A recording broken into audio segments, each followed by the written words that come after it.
मेहर में इस्लामी बैंक पारां बोन मुतासिरीन जी जायुनि लाइ आयल पैसनि लाइ अकाउंट खोलण ऐं रक़म ॾियण वारे कम में रिश्वत वठण ऐं बोन मुतासिरीन जी तज़लील ऐं करप्शन ख़िलाफ़ जस्कम पारां एजाज़ कोसो वहीद अली महेसर मंज़ूर गांइटो बख़्श ऐं ॿियनि जी अॻवानी में हथनि में प्ले कार्ड खणी बैंक अॻियां एहतिजाजी मुज़ाहिरो करे नारेबाज़ी कई वई।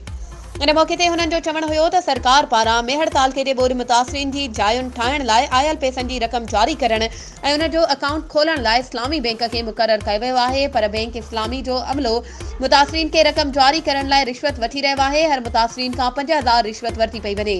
हर मुतासिर लाइ आयल रक़म 75,000 मां 70,000 रुपया ॾिना पिया वञनि। बैंक अॻियां लाइन में बीहारे लाइ को बि सिस्टम नाहे। अमलो मुतासिरीन जी तज़लील करे रहियो आहे ऐं मुतासिरीन जी मजबूरी जो फ़ाइदो वठी रहियो आहे। हुननि घुर कई त मेहर में इस्लामी बैंक में रिश्वतखोरी कटौती करप्शन जो नोटिस वठी मुतासिरीन सां इंसाफ़ कयो वञे। वधीक ख़बरुनि ऐं अपडेट्स जे लाइ असांजे चैनल खे सब्सक्राइब कयो ऐं हा बेल आइकन खे प्रेस करणु न विसारिजो त जीअं असांजी हर नई अचण वारी वीडियो तव्हां ताईं पहुची